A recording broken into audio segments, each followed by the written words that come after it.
The opinions expressed by the host and guests in this show are not necessarily the views of Children's Health Defense.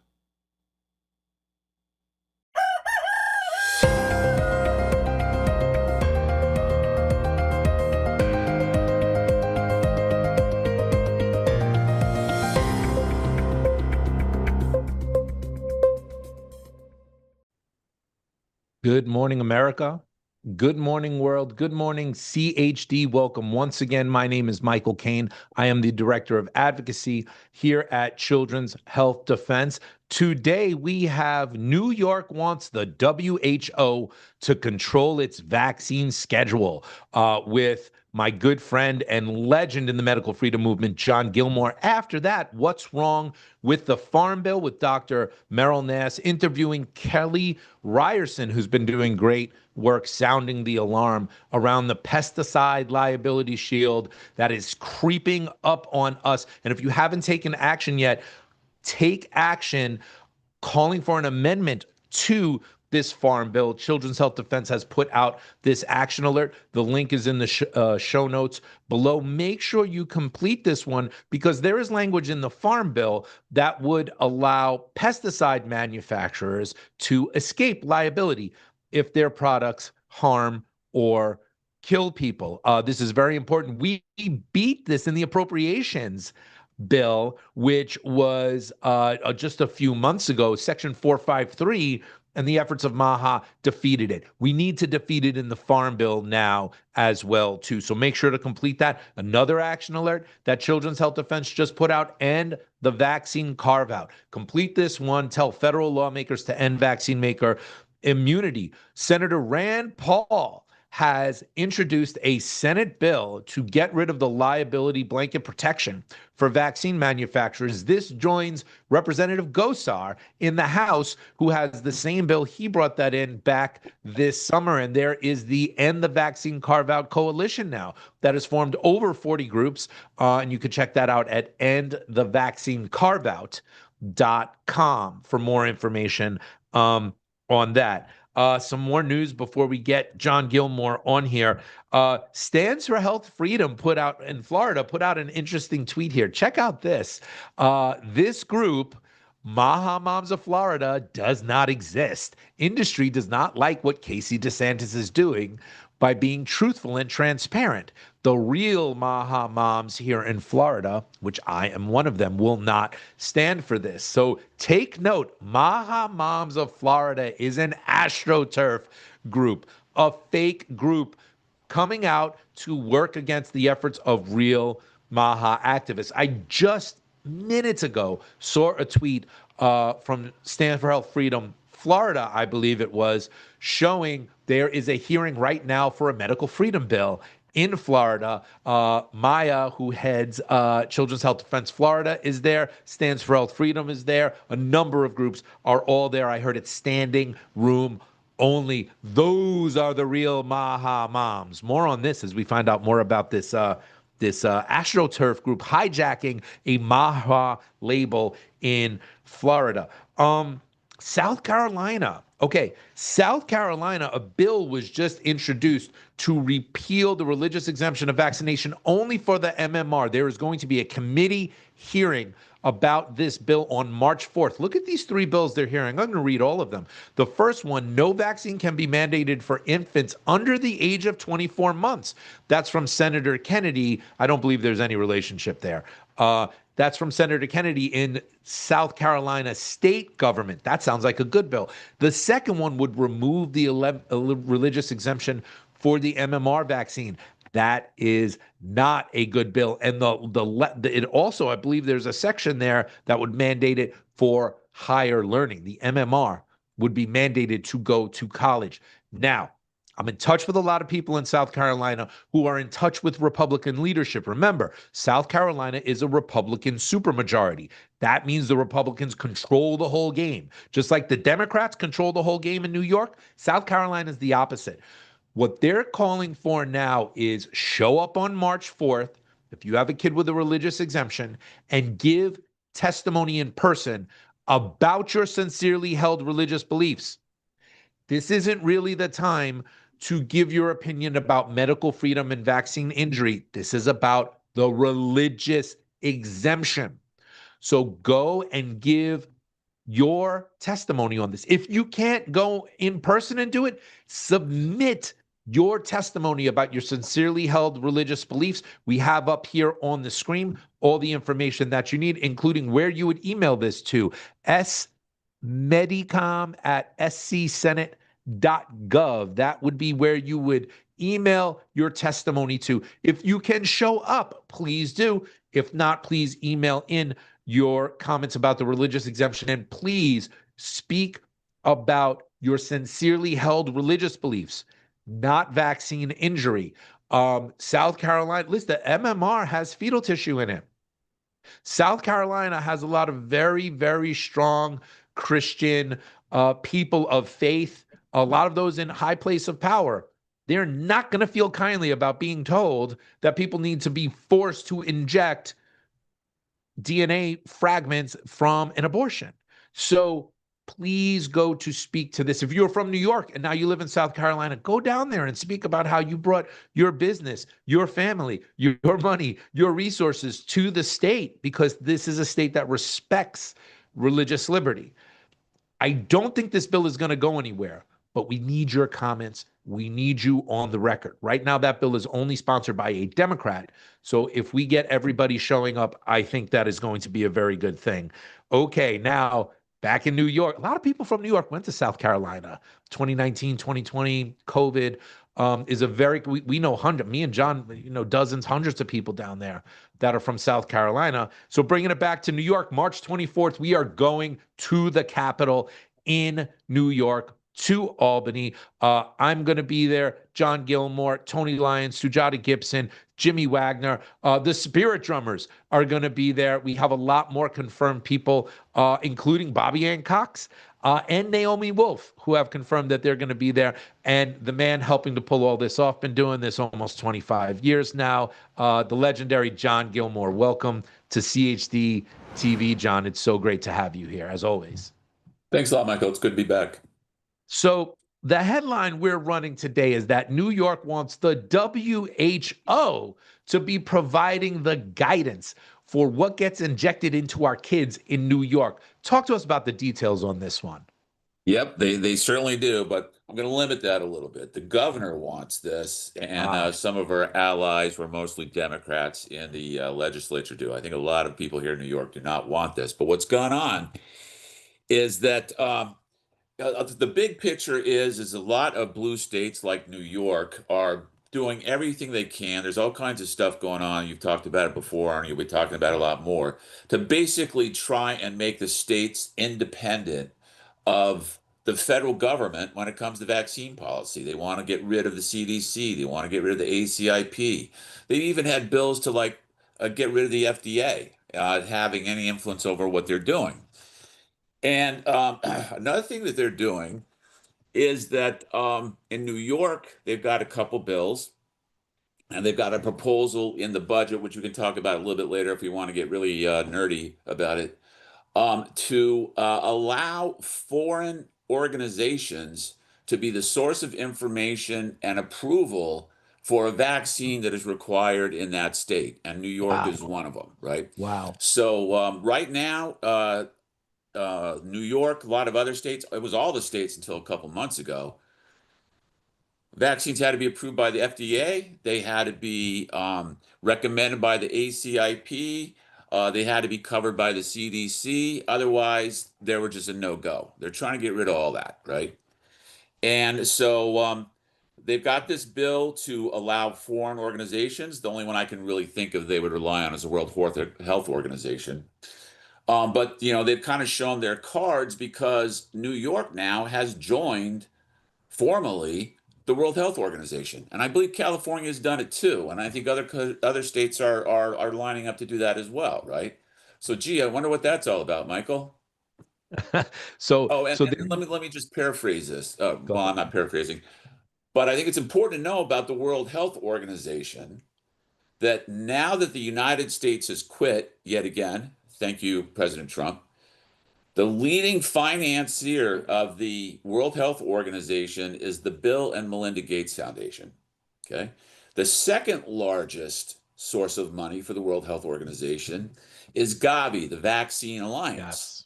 which is controlled by Bill and Melinda Gates Foundation, right? So basically, if you want to take your health cues from Bill Gates, follow what the World Health Organization is doing. I mean, they did such a fabulous job with COVID, so why not?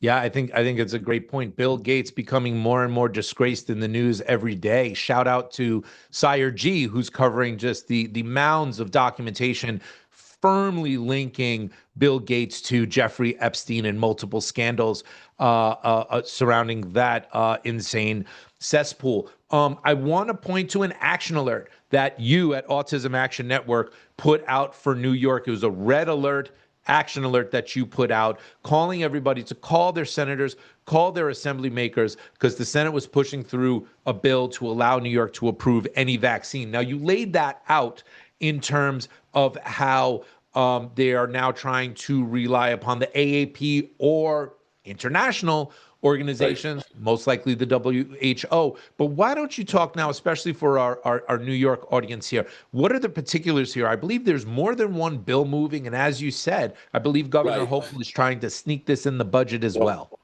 Well, there's at least half a dozen bills out there. People were putting them in all over the place. Right.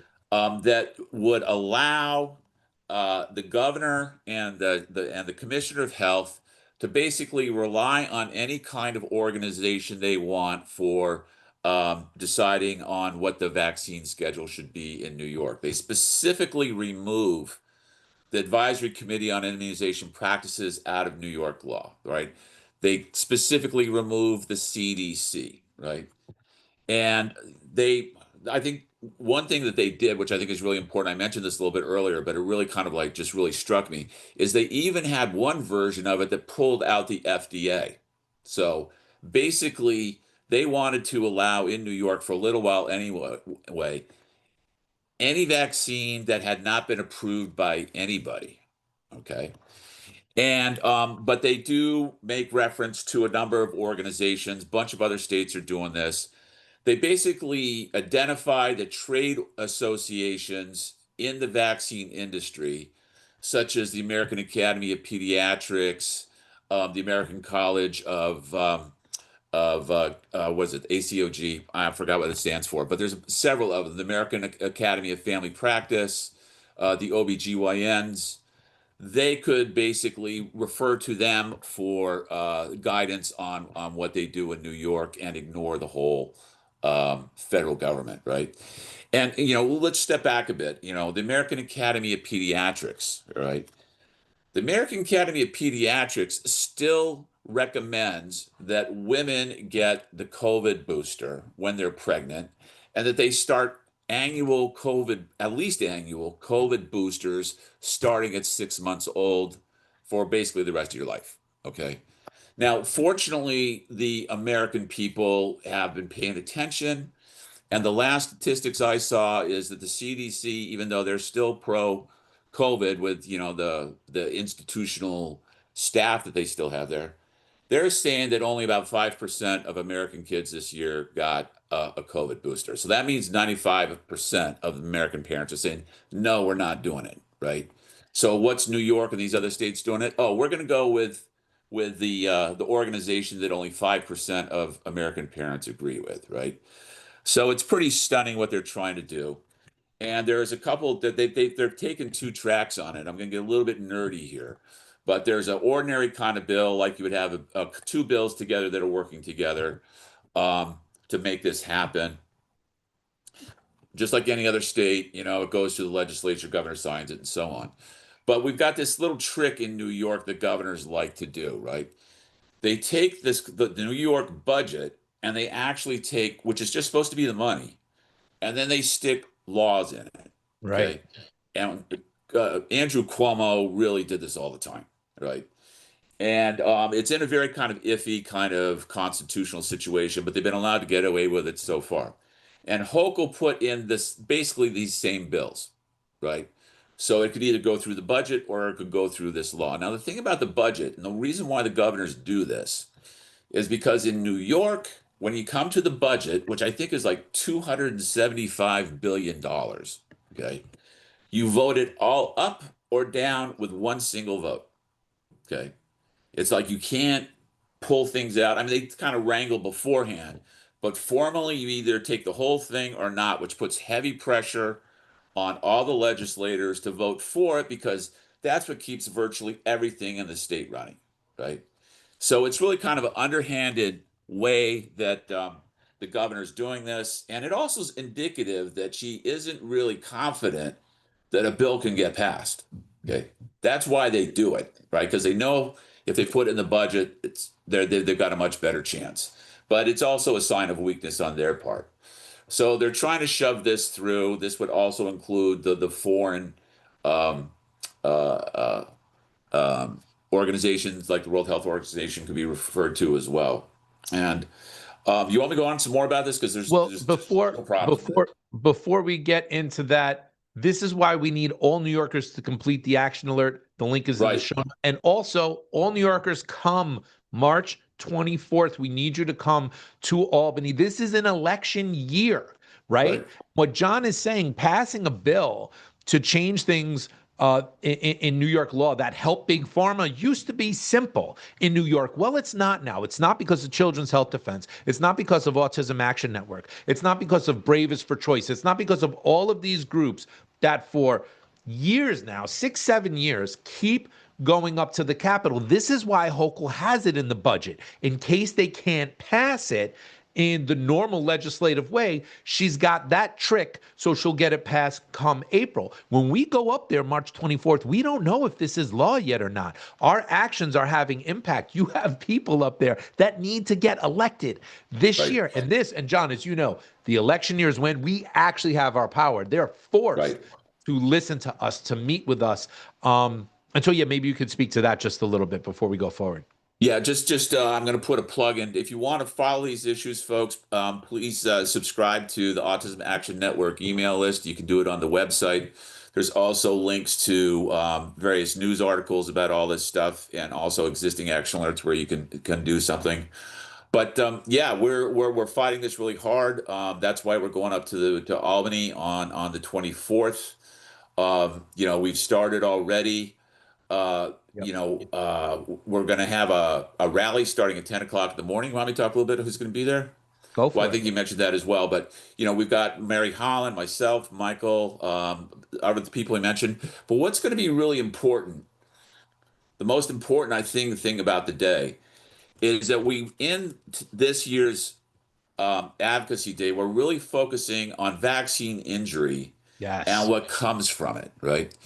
And we're going to have, we're encouraging, as many people as possible who have been injured by vaccines, if have a family member been vaccines, to come on the 24th. What we really want you to do is if you could just write a letter to the legislators just saying what your story is, what happened to you, what happened to your children, what happened to your loved one, right?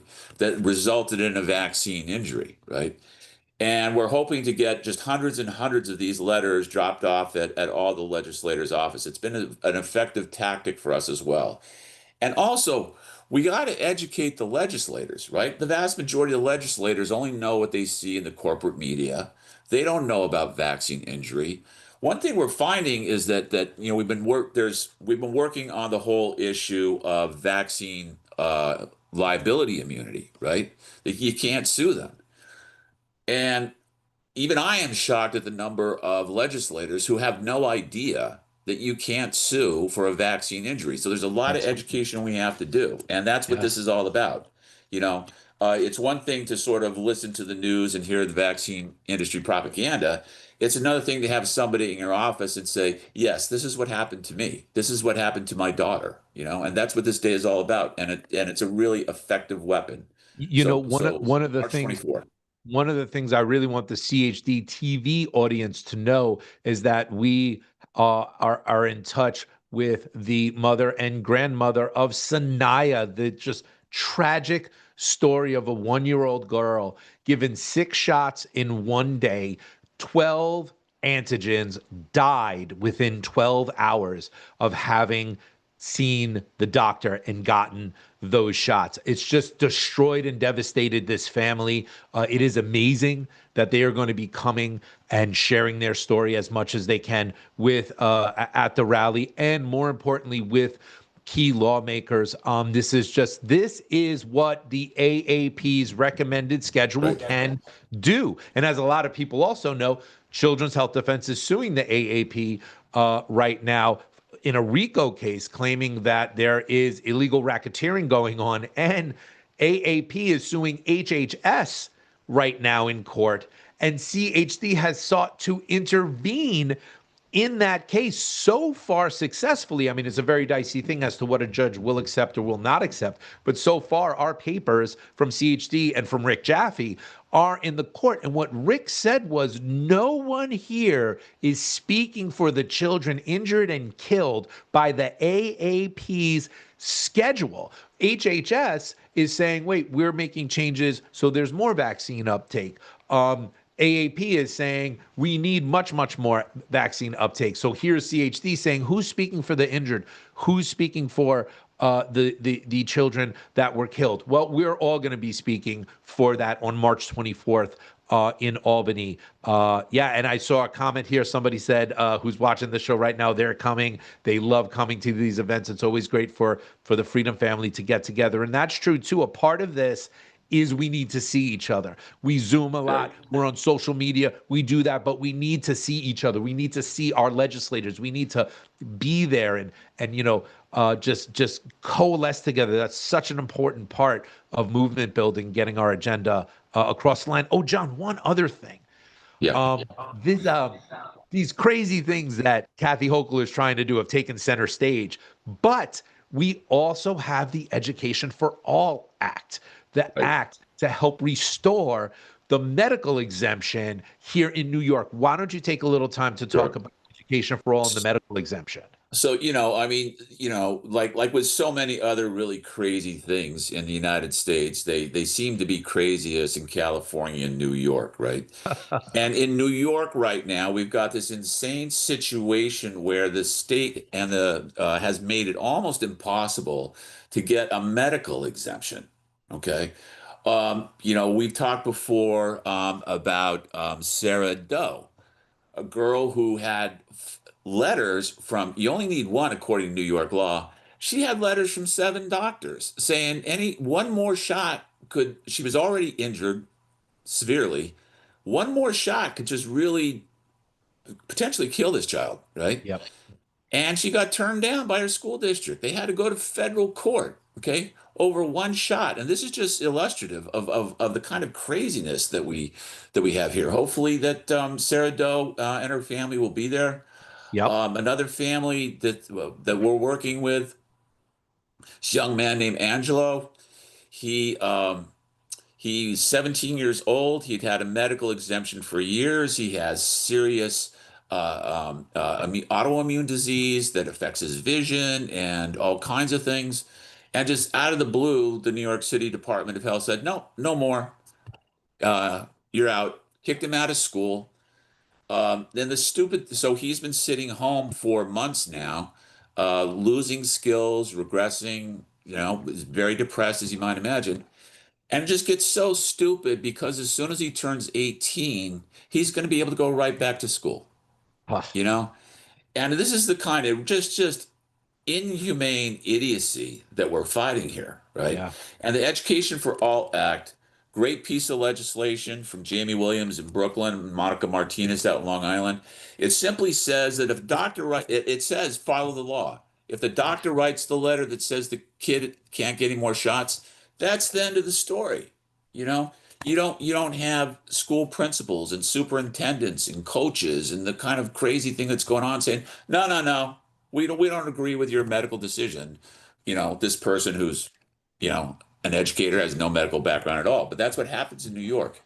And we're really pushing this bill to just bring just the most basic level of sanity to vaccine policy in New York, because it certainly doesn't exist now.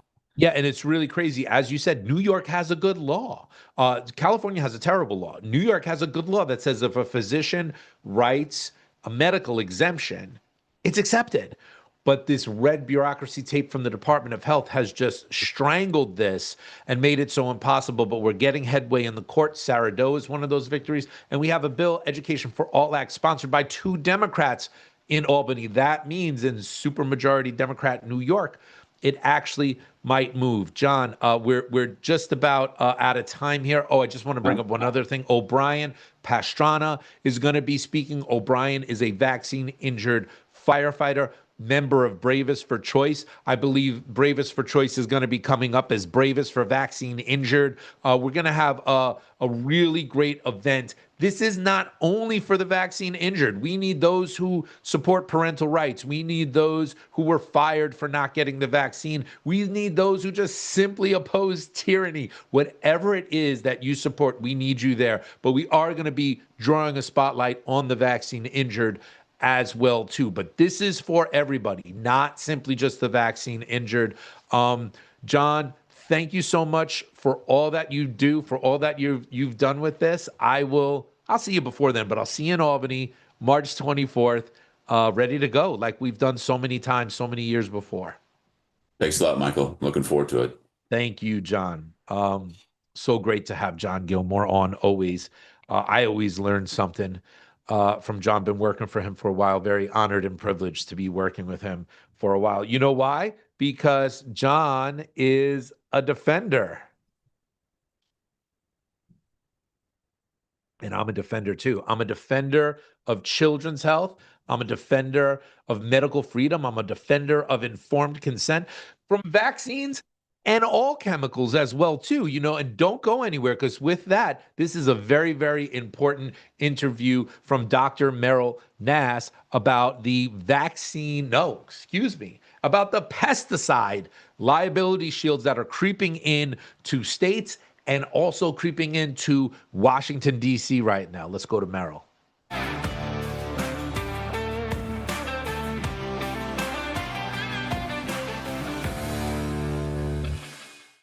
Good morning, CHD.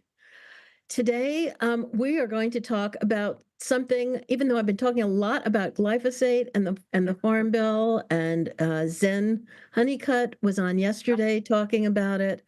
We're actually going to talk about the science to show that glyphosate is a problem. And I have glyphosate girl, Kelly Ryerson here, who has gone down the glyphosate rabbit hole for a number of years. She's a former investment banker, but now a glyphosate expert, and has been working this issue very vigorously since 2018. So, Kelly, tell us, what is the evidence that glyphosate is actually harmful, since Bayer and Monsanto continue to dispute that? It's so frustrating seeing the level of dispute around this chemical. There's so much evidence. And as you mentioned, I've been digging into this for quite some time now, years into this issue, because as we know, it's marketed far and wide as being harmless or incredibly less toxic than other alternatives. Now, unfortunately, that's led also to it being widely used. This has become really an enormous concern, because now we find it, of course, throughout our bodies. We have it in our hair, our urine, our breast milk, our semen. It crosses the blood-brain barrier. It has endocrine disrupting properties. There's a long line of issues with this chemical. And so what we found during the glyphosate cancer trials, which is where I got my start as glyphosate girl, I went to the cancer trials and made a blog basically to blog all of the egregious things that were happening in the courtroom during the first 3 cancer trials. And what you start to see is exactly play by play how a company like Bayer Monsanto can come in and manipulate the science and convince regulators and convince the population that this is a perfectly fine, benign chemical. Now, what the research actually showed was that there are many different health ramifications from exposure to glyphosate, but let's just start with cancer, non-Hodgkin's lymphoma. There's an enormous body of evidence that was able to go to trial because it was that substantial to show this connection between glyphosate and the development of non-Hodgkin's lymphoma. That really was very clear during the trials that there is substantial evidence that can be argued that that connection is there, and that Monsanto knew that that connection was there all the way back to the 1980s. So, so that really is just one example of the many things that glyphosate does. Of course, the litigation has expanded now to such a point that Bayer, for a while there, was risking going into bankruptcy. Now, I don't think that that's the case anymore, but that certainly was on the table because of all of the lawsuits that are coming through because of the problems with glyphosate. And just as an aside as well, to understand the depths of the corruption. So there is a Dr. Luoping Zhang is a toxicologist who is at Berkeley, and she was one of the toxicologist that was called into the EPA in 2016 to come in and take a look at the body of evidence in light of the International Agency for Research on Cancer saying that this was a probable human carcinogen. She came in to give her opinion. She looked at all the research along with her colleagues. She found the epidemiology to show that there is definitely a link between an increased likelihood of developing non-Hodgkin's lymphoma if you are exposed to glyphosate. She turned this into the EPA. The EPA ignored it. Shortly thereafter, came out and said there's no evidence of potential harm to human health from exposure to glyphosate. So she's like, what are you talking about? We just did this whole thing, this whole analysis. And so she and her colleagues published this paper that now is a widely referenced paper that showed this connection. So there's this massive cover-up of the carcinogenicity of glyphosate. And so I don't think that the debate is really there. So instead, they're having to push for immunity so that it stops lawsuits in general, because it clearly shows that there's cancer. But if I can have a moment, I'll tell you something else that glyphosate does. Sure. So glyphosate, and I went to the EPA now, I've gone 2 times to the EPA Office of Pesticides in the previous administration to talk about how this is an endocrine disruptor. It is a significant endocrine disruptor, meaning that it's messing with our hormones. It has a direct impact on testosterone levels, which we've seen crashing numbers in our young adults in this country. And knowing that they're consuming this and at relevant levels, these tests are showing that it decreases testosterone level. There's another very disturbing there's a disturbing study that shows that women in their second trimester, when they have high levels of glyphosate in their urine, the science shows that the baby girl fetuses will have an elongated distance between the anus and the vagina. And that is basically an androgenization of that baby girl, or just the beginnings of that. So this evidence exists and nothing is ever done about it. And that is why everyone is so enraged in not even getting into its impact on the microbiome and how it kills the microbiome as well, the beneficial gut bacteria. So it really impacts most systems in the human body, which is why this is such a touchy subject right now. So tell us what foods it's in. So we will find it in many different foods. Frankly, like even sometimes organic foods are contaminated, but never really to the same extent as non-organic foods. So you will especially see high levels of glyphosate in things like breads and any grain products, because with wheat and with oats, these are 2 grains that are sprayed generously, oftentimes on farms, with glyphosate, or sometimes even paraquat now, because they're swapping into other synthetics to desiccate with. And they'll spray it to make an easier harvest, so that if the crop is uneven, it's ripening unevenly on the field, they can just do a spray of glyphosate, it kills it out, then you can go and just do a much more efficient harvest. So that is how we end up with that in a lot of our grains. We also have high levels, oftentimes the worst levels, in anything that comes from chickpeas and legumes, because that is another use of the sugar, or I was going to say sugar cane is another, but that's another use of glyphosate. Sugar cane, by and large, in fact, you see this in Florida in the sugar cane industry, you see lots of desiccation of using glyphosate, and it really is heartbreaking because it not only poisons, the area, but also then we have more residues in our food. So those are some really important areas to look if you're trying to decrease your glyphosate exposure. Always is going to be best to go for organic. Go to the farmer's market and ask your farmer what their practices are. Do they use glyphosate? Do they use any other synthetic chemicals that potentially could be harmful? So, wanted to tell the audience, 94% of the corn grown in the United States is sprayed with glyphosate. So often it's used if you have glyphosate or Roundup Ready seeds that have been genetically modified to resist glyphosate, you use it at the beginning of the season to kill the weeds.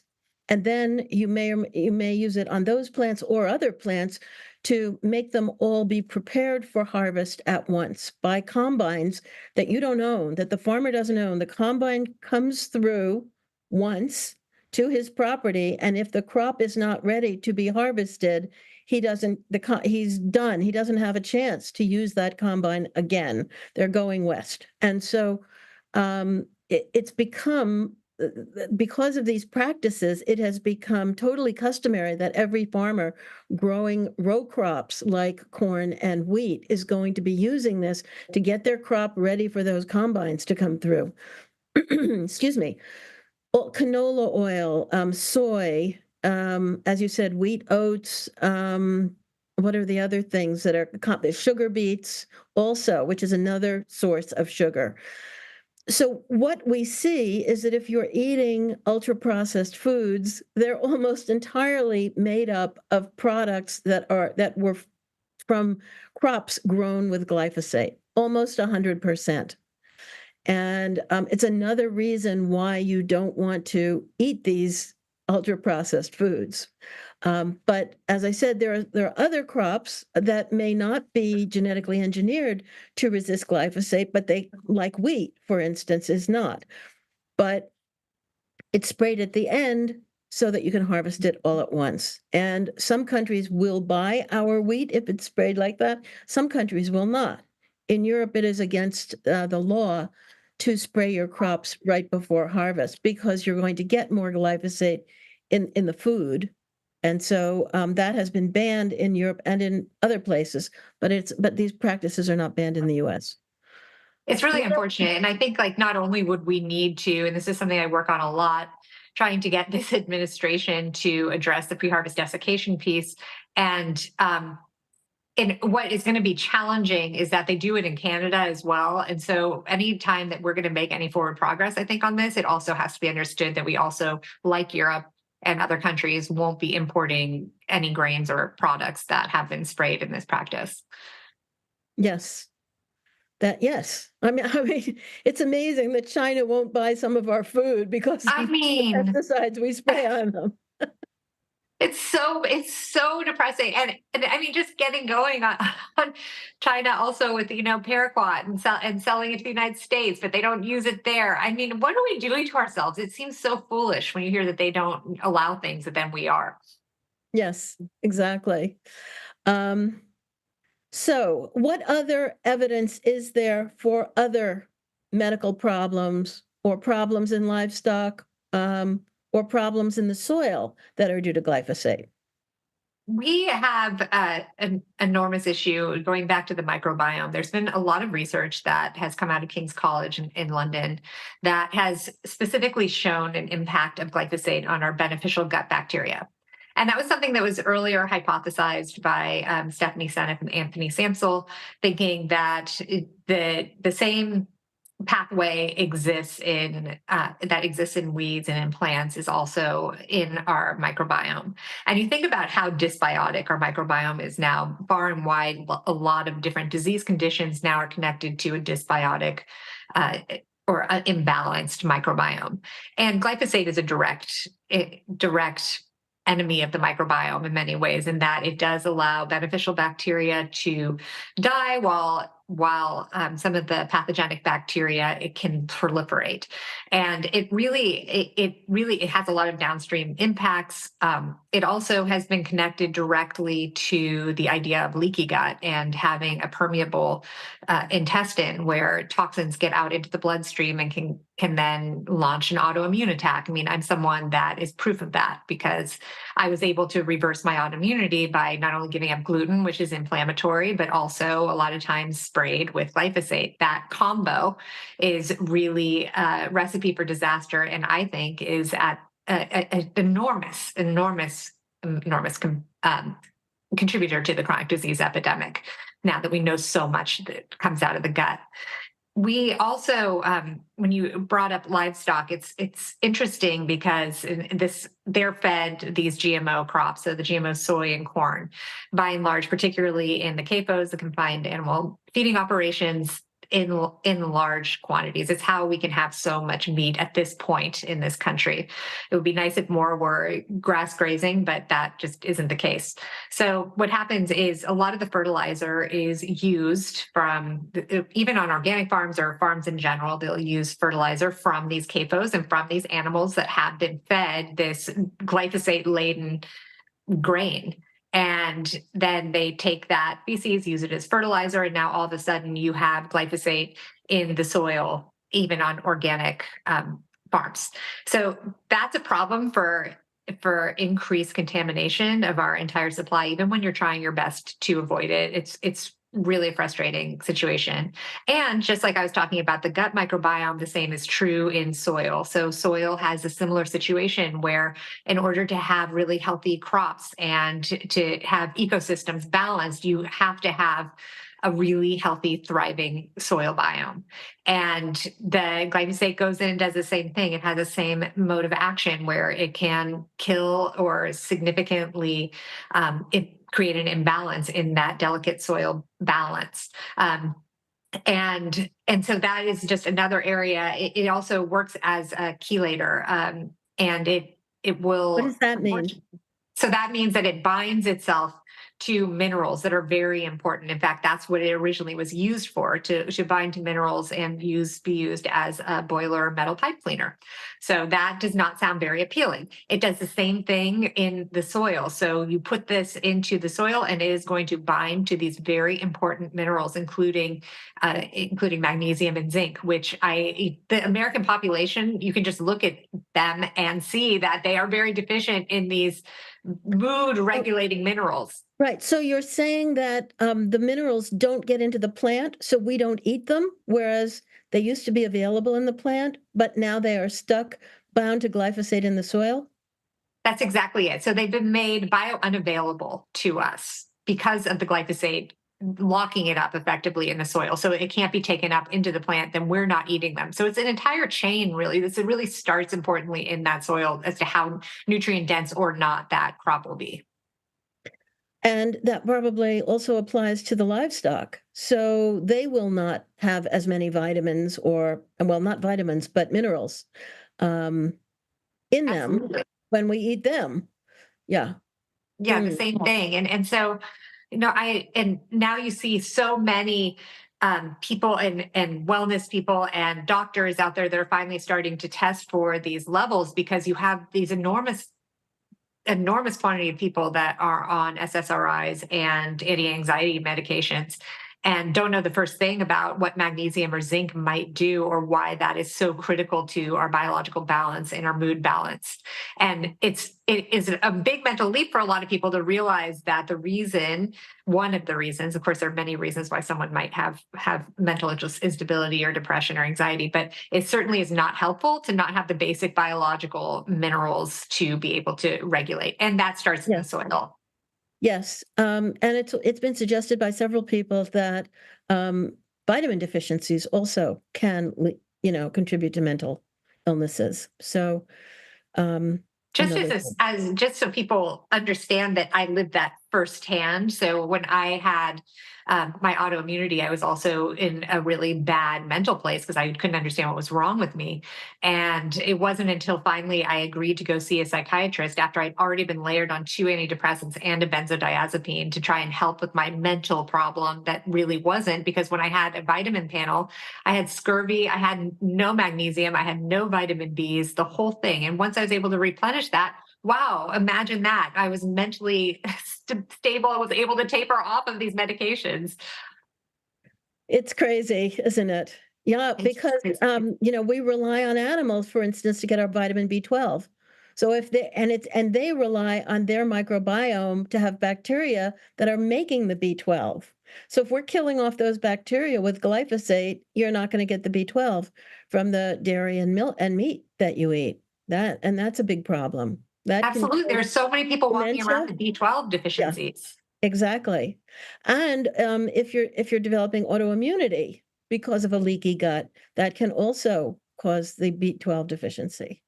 Because you can't absorb it properly. So it's, yeah, but there are a lot of people. My mother was one who was B12 deficient, and I used to give her B12, I'd give her bottles of B12 and tell her to take it, and she would forget. She didn't pay attention.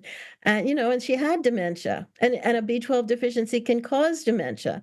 And to have a preventable dementia, is a terrible thing. Oh, it's so sad. I've been telling my parents the same thing. I'm like, get the B vitamins going. You don't realize, but that sounds almost too good to be true that it would be that impactful. Yet we know it is. Like, no, go this route. Your body knows what to do and it has the right tools. Yes, exactly. All right. So now I want to move to a bunch of slides, if we can. And I'm just going to quickly basically read the headlines, but viewers who want to get more detail can slow this down, and stop it and read the rest of the slides. So I want to just, again, give a big, quick overview of what the Farm Bill does and what President Trump's executive order does. They're overlapping. Trump's order has the force of law. An executive order is a law. It has to be obeyed, even though nobody's voted for it. And so what he's done is try to sort of say parts of the Farm Bill are going to be implemented whether or not Congress votes for them, because I'm creating a law right now with my executive order. Anyway, so let's go ahead. Next slide, please. So the pesticide provisions in the Farm Bill basically take federal control of pesticide regulation away from states and local communities and courts. Next slide. By saying that only the label that the EPA has agreed to is the final word on everything, safety and efficacy. So no matter what evidence you have, no, it doesn't matter. It won't be allowed to be considered by courts. Next slide. Next slide. It cancels existing laws, so the Clean Water Act and the Endangered Species Act, as they relate to pesticides, will be nullified. Next slide. And it gives the administrator of the EPA the power to give an exemption to any pesticide he wants, or all of them, saying it no longer has to obey the law on pesticides, which is FIFRA, which is quite interesting. We can't even imagine how that will be implemented, but it could completely gut regulation of pesticides. In other words, potentially any pesticide could just come on the market, no matter how dangerous it is, and the EPA will just let it go. So let's see. Next slide. This is delaying updates. So by law, the EPA is supposed to update, review the evidence for each pesticide at least every 15 years and update the label. But of course they don't. They're always delaying. The label we're using now on glyphosate is about 30 years old. It's been, a court has told EPA to get on this. They have been slow, and this part of the Farm Bill would allow them to avoid for 5 more years redoing the label and putting in a warning. And that's important because courts will be obligated to just follow the current label. Next slide. So what does the executive order do? Next slide. It gives a liability shield to glyphosate, and it's not clear. The courts will have to decide how extensive the liability shield is, but it could give massive liability. Next slide. It also is a signal to the Supreme Court and to Congress that they should do what Trump is doing and give special privileges to pesticides, and in particular to glyphosate. Next slide. This governor-contractor defense is very interesting. I had to face it when we had anthrax vaccine litigation and people were injured by anthrax vaccine. And the way it works is if the government tells the company to make something for the government and the company makes something, they could know it's dangerous. It doesn't necessarily meet the specifications. There could be all sorts of problems, but if the government says that's okay, we still want it, you can't sue. And so there's a special new protection that Trump is giving only to glyphosate, not to the other pesticides. Next slide. Also, Trump is saying if he doesn't like, or if somebody doesn't like what the EPA is doing, the Secretary of Agriculture can come in and override the EPA and again loosen things up for the pesticide manufacturers. Next slide. Will Trump and Bayer get away with this? So these are 4 legal arguments that attorneys general and others are making. There have already been at least one suit filed against the executive order. It's misuse of the Defense Production Act because glyphosate is really not necessary for defense. It's arbitrary and capricious. The executive branch is not supposed to try to influence the Supreme Court or the Congress, so there's a separation of powers issue.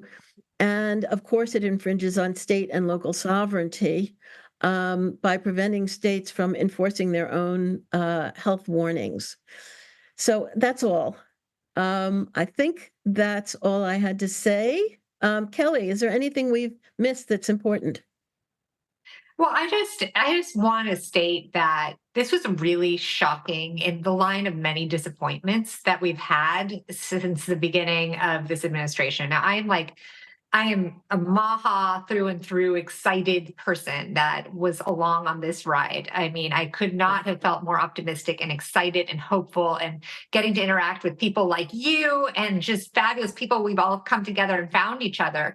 And so I think that this line of many different, first of all, we're all exhausted, but we'll keep fighting. But we are tired of this repeated attempt to steal our rights to sue pesticide manufacturers. I mean, we have so many things to do, and this is just keeping us very busy right now because each time this happens at the state level, federal level, we are just armed and ready to go to try and get our voices heard.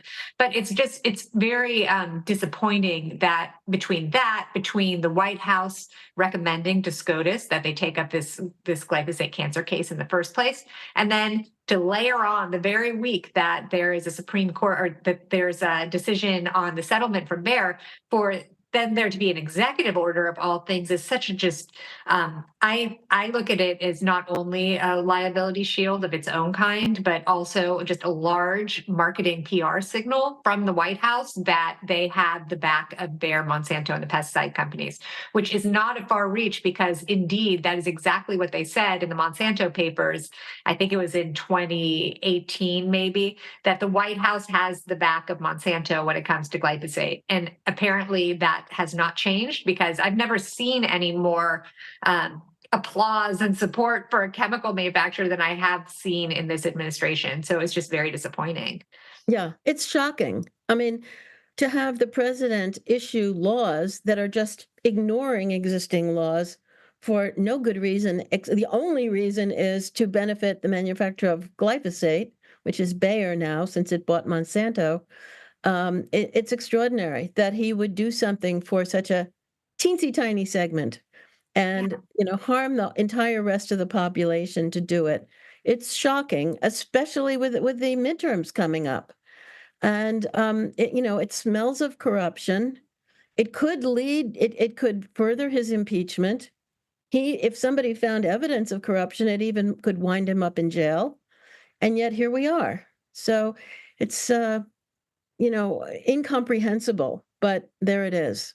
Well, and I think that it was an absolutely astoundingly ill-informed time to possibly do an EO like this. And what I also think is that there's certainly lots of corruption behind it, but I think it is a complete ignorance to just how important this issue is to so many of us. I think that there's for a long time been thoughts that those are fringe people that are kind of like, hyper sensitive or overreacting. And it's just not the case. There are millions of us that want less pesticides. And that is a bipartisan issue that most people do not want more exposure to pesticides. We don't want to be eating carcinogens if we don't have to. Just don't want to. It seems pretty logical, right? Right. I mean, the fact that you can't go into you can't find a restaurant at least in the state of Maine, where you can go in and get a meal that doesn't have glyphosate in it and various other pesticides. It's impossible. I mean, some foods, you can find 20 different pesticides in the food.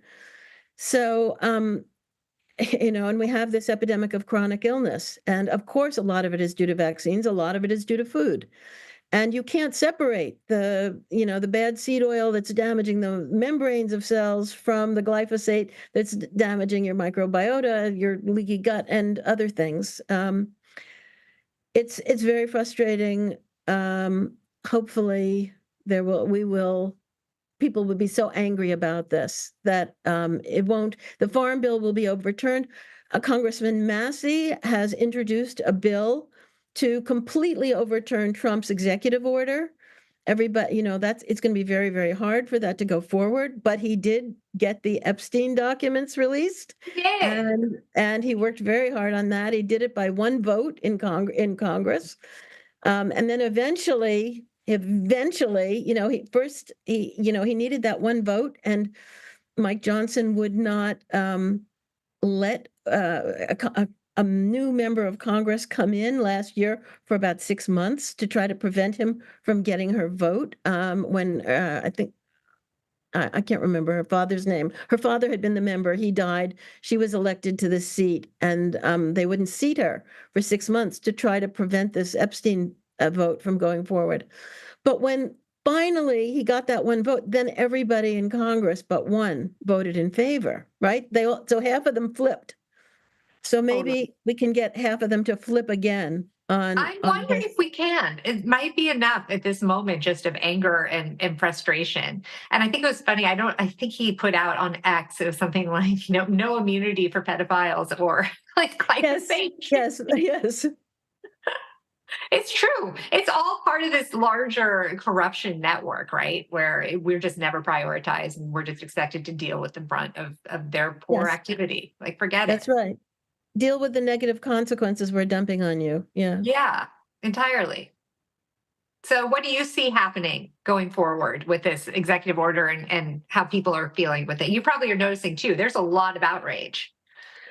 I think there's a lot of outrage. I think the only reason there isn't more is because people don't understand, the Farm Bill, because, they release it only 10 days before the markup, but the markup was today, but it didn't happen because there's a big snowstorm. And so it's delayed for at least a week. That gives the members of Congress more time to horse trade and try. So Glenn Thompson can try to get more people to support it. But right now, the Dems are very much against it. The voice vote issue is big. The Congress members want to do a, quote, voice vote, which means no, their vote is not recorded. That way, their constituents can't find them guilty for voting in favor of this stuff. So that's what they want. What we want is a recorded vote, and you have to ask specially for that. And you have to have enough people in the committee agree to it, in the Ag Committee. And so I think I've probably angered a lot of members of Congress by pushing that issue and saying, we want to know how you voted because we want to put you into the fire. If you're voting to, make me eat carcinogens, you should be liable for that. So we will see. But I think, I'm glad you're calling and saying that. Anyway, the more we talk about it, the better off we are. Hopefully the angrier people will be, and they should be, because we don't want to die of cancer when it's not necessary. No, we really don't. And we another want part our of that, children to be fertile and to be able to have children of their own. absolutely. And a part of that Farm Bill is also in removing state and local rights to regulate pesticides in a way that certain states want to, for example, around schools or parks or public places, to have more restrictions about what is allowed or what is not allowed sprayed on those places. And there's been some successes thanks to the work of some really, really amazing activists. It's not easy to get a city or certainly a state to change their opinions on anything when it comes to pesticides. Right, so when it happens, it's huge. But this would strip the ability for any of that to happen. So no longer could you say, well, around my school that that I fought to have so my kid doesn't get sprayed on the playground with these endocrine disruptors, like that will no longer be allowed. You won't be allowed to put in any extra policy around it. Think about who the people are that are devising something like that on an elementary school playground, those moms and parents fought to have protection so that their kids wouldn't be bathing in carcinogens or endocrine disruptors, but they're going to strip that right so that they can sell more pesticides. I mean, it is diabolical. That is diabolical to be suggesting that provision should go through. So, for those that want to call the Ag Committee and say it's diabolical, it is. Now, some of them might not even know it's in there. It's disgusting. It was slid in there and has no place. Yes. It's a completely horrible bill, a completely horrible executive order, a terrible pesticide. So herbicides are called pesticides too, and help us fight it. And thank you very much. It's been a great show. Thank you.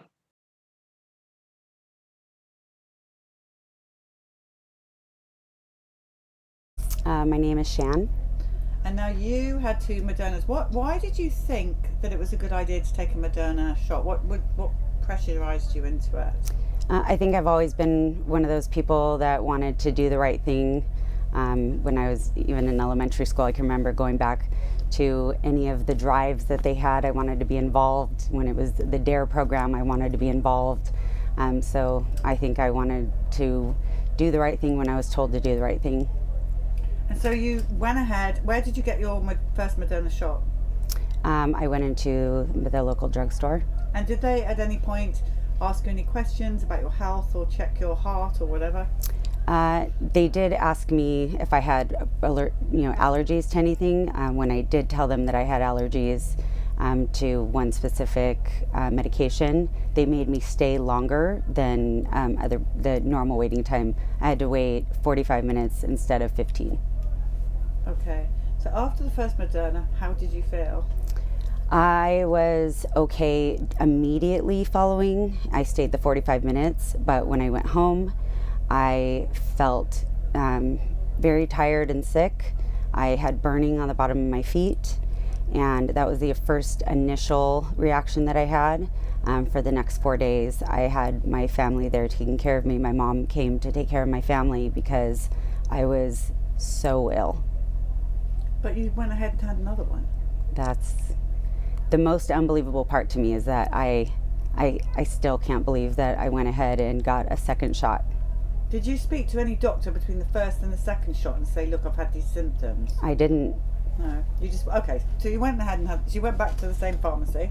I did. All right. And did they ask you any questions about any reactions you had from the first one? No questions. They never showed me anything when I went in there. Not the first time, not the second time.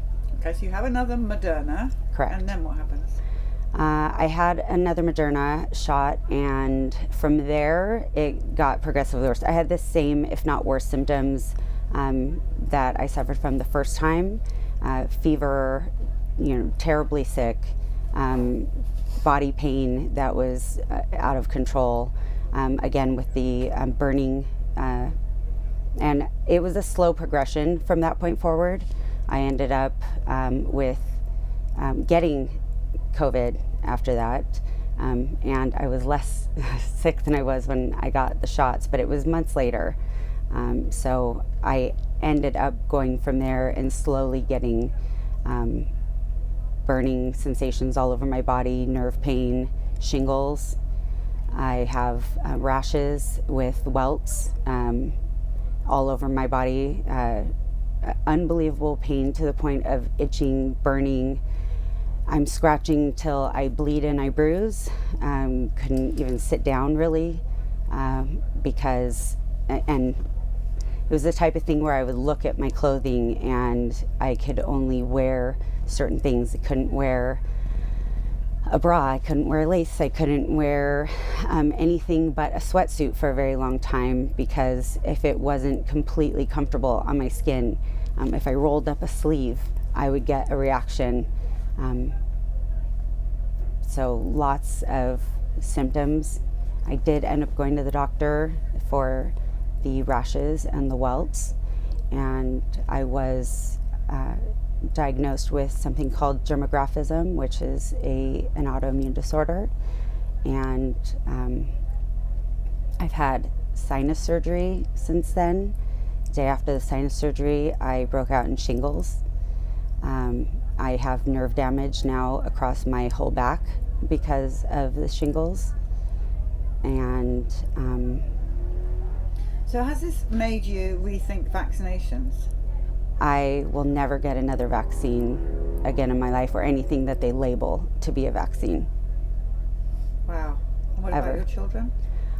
Luckily, I have a almost adult child, and I woke up by then. I did not get him the shots. I won't call it a vaccine, but I did not get him the shots, nor will I get him ever again a flu shot, RSV, whatever comes out, it'll never happen again.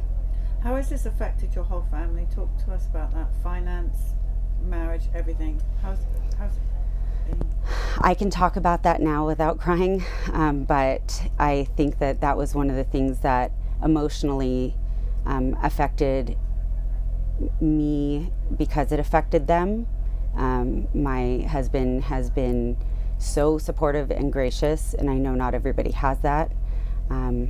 My family has had to come multiple times and take care of my life, pick up my child from school, cook dinners, grocery shop. There were things that I couldn't pick up.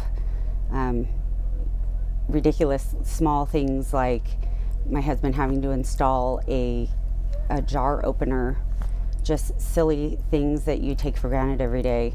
But there have been months of me, sometimes 4 or 5 days of just sitting on the couch and not being able to do anything. I've had friends, step in and do grocery shopping or pick up my child or drop my child off to and from school. Have you been attacked in any way? Do you have even family members that think that is not true what happened to you? Luckily, I've been really supported by my family. I think my arguments have only come from me trying to warn other family members and enlighten them on what I've been through and why and what the truth is now, and try to save other people from suffering through the same thing. I had an aunt, unfortunately, who ended up taking more than 2 and some boosters, and the neurological dysfunction that she suffered from it was beyond almost what my family could handle. She was almost put into a care facility because of it. So, and even since then, it still was really difficult to put the connection together for my other family who's taking care of her to stop taking the boosters and understand what the real root cause was. So if disease X comes along, as they keep telling us, and they shut the world down because of climate change or whatever else they can Right.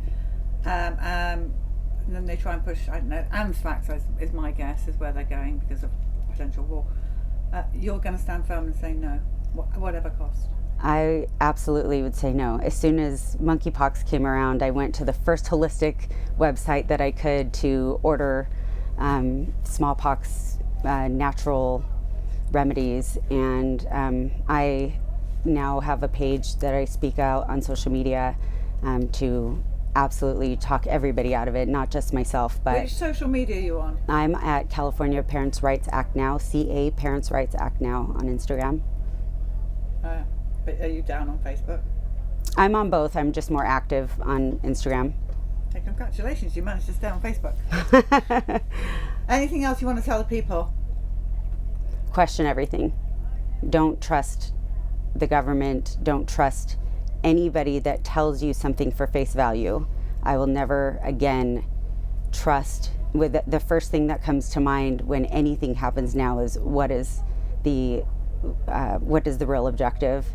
What's the what are they trying to do? They is what I like to question all the time now. Thank you for telling your story. Thank you. This and all CHD TV programming is made possible by generous support from viewers like you. Please consider making a contribution today to keep our programming going strong. Thank you.